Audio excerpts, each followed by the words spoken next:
today I'm just gonna do a review of the two papers that I have used for my drawings so far. Let me show it to you. I've been using the Strathmore papers and Derwent papers in A3 and A4 sizes. So this is my very first drawing book. It's Derwent sketching paper and it's in A3 size. Okay, and the second paper that I have tried working on is this Bristol, Strathmore Bristol, and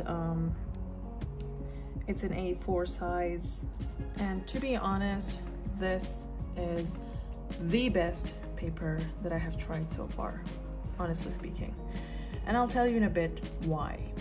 Now, when coming down to choosing the right paper for your drawing, you have to know something, that each paper has, you know, there's something called paper tooth. Okay, and that is basically, you know, when you touch the paper, you kind of feel that, you know, if it's very smooth or not. So this is my Derwent paper that I'm using. Okay, I'm holding it. I'm just gonna put this on this side. Okay, so this is the Derwent paper, and this is my Strathmore paper, Bristol, the Bristol paper. Okay, now I'll tell you what I mean by paper tooth. Paper tooth is what the texture of the paper itself. So when I'm touching the Strathmore paper, it is very soft and has a very smooth surface. It's very, very compressed. You don't feel that there is, you know, a texture to it. On the other hand, when you're touching the Derwent paper, you actually feel that this paper has tooth. Okay, so you can touch that the surface is not very smooth as the Strathmore paper. That's why I prefer this, because the Derwent paper, if you're smudging it a lot, it kind of gets damaged. Okay, so I'm gonna draw on both these papers and I'll show you what exactly I'm trying to say, and I hope I made it, you know, I made some sense so far. So I'm gonna go ahead and make a circle. Okay, so this is a circle. I'm using a 4B pencil, Faber-Castell, of course. This is the new series. It's amazing, better than the previous ones, to be honest. Anyway, I'll be making a video soon about the pencils that I'm using. So I just went ahead and made a circle, and just let's imagine that the light source is coming from here. Okay, so this is my light source. All right, and so obviously this side is going to be lighter than this side. So I'm gonna go ahead and make this. The whole purpose of this video is to sort of show you the difference whenever you're smudging. Some artists are very against smudging, you know, but you can't always have drawings that you don't smudge, in my opinion. And I think smudging really adds to the effect, you know, to give it a more realistic look. So some artists do not prefer, obviously I don't prefer smudging large areas because that makes it look not so realistic. But yeah, but you do need to smudge every now and then, right? Okay, my circle is going a little weird. It looks like a weird circle, but never mind.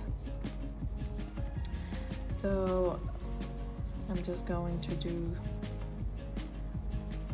okay. All right, now I'm gonna take my blending stumps, these paper stumps. You can get them in any bookstore. These are basically made of paper compressed together and shaped like this. They can rip off easily. As you can see, this is ripped off because I've used it so much. I've got another one that is gone this bad. You know, it looks horrible. I don't use it, but I don't really feel happy when I throw away my art tools, so I don't throw them. I keep them. See, it's completely ripped off. Just so I can show you that this is actually just paper. You can make this by yourselves, by the way. You know, you can use it. I'll be making a video about this too. So yeah. Anyway, so let's go ahead and smudge this using a blending stump or a paper stump. Okay, so now you can see that it's not really blending. I mean, it is blending, but when you're blending it, you can actually feel that the paper itself is being rubbed too harshly, and there is fear at the back of your head that you may damage the paper. Okay, so just check it out. Like, no matter how hard you smudge, you have that fear at the back of your head that, oh no, the paper is going to be damaged any second. That's why I avoid smudging a lot when I'm using the Derwent paper. I either just smudge very slowly and gradually. Like, you can already see that it's not really smudging properly. Like, there's always that white little area that shows so clearly that it's not fully smudged. Like these white, you know, I hope you can see it in the camera, that there's this white areas in between, you know, that it's not being filled with graphite. So no matter how hard you smudge it, there will always be this tiny white freckle looking thing that stays on the paper, because, you know, it doesn't really fill so much. You know, the paper tooth is not filled with graphite. So, and if you smudge it more, you will definitely damage the paper. Now let's try the same thing on the Strathmore paper. And I'm gonna do the same thing. Let's just draw a random circle and go ahead and just fill it in with graphite. This time I don't want to define this light source and all. So just randomly filling it in.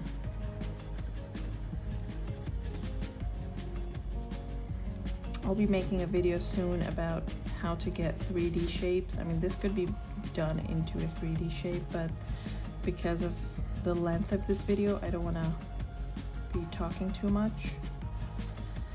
And, you know, you'll be bored. So let's try again. It feels much smoother. Okay, it feels that every single bit of that paper tooth is actually being filled with graphite, and you don't really get that freckly white thing that you normally do with a graphite paper. So you don't see that. I'm going to just fill it in so you can see, like that. See, even though I smudged this more than this paper, but because this paper is really smooth, it doesn't really, you know, you don't have that fear of damaging it or causing harm to the paper. And let me just show it to you. You don't have that white freckly looking things that you have on this paper. Let me do a close-up. See the difference? I personally see a huge difference in using the Strathmore paper compared to the Derwent paper. And honestly speaking, I prefer using Strathmore more than Derwent. I love them both. I have started, you know, I started my first drawings with Derwent sketchbook, and I've made really good drawings on this paper. I mean, I'm not saying it's a bad paper. I really like it, but I would definitely prefer this for a more realistic look. Let me show you two examples that I've done on this paper. This is a drawing that I did on the Derwent paper. Okay, and you can see that, I mean, I forgot to use a setting spray anyway, but you can see that no matter how hard I've smudged it using different tools, brushes and smudge the blending stumps, as well as tissues and cottons. But I still have that very fine freckly, white freckly kind of look at the hair, if you can see it like that. Yeah. Yeah, so you don't really get that, you know, like I don't want this white stuff to show here, but even though I smudged it with so many different tools, it still did not go away. Let me show you another drawing that I did with my Strathmore, which is this one. As you can see, I have filled it, and look at the dark side. Even though I used the same material in here, I did not get this dark black on this paper. See the difference? Just check out the black. This does not have that white areas that you see in here. I used a brush and a blending stump, and I used pan pastel powder to get that pitch black color. And here you can see that I have not, you know, I did not really get any part showing as white. It is black as night. So my both preferences that I would say, my personal preference is that I would definitely recommend Strathmore paper because it gives you very realistic looks, realistic drawings. But if you're a beginner and if you are new, then I would definitely recommend you to use Derwent paper. It's more affordable and it's practical for you since you're a beginner. So I hope you enjoyed this video. If you want more videos like this, please drop your messages in the comments below, and I will do my best to make more videos like this. Until next time, bye bye.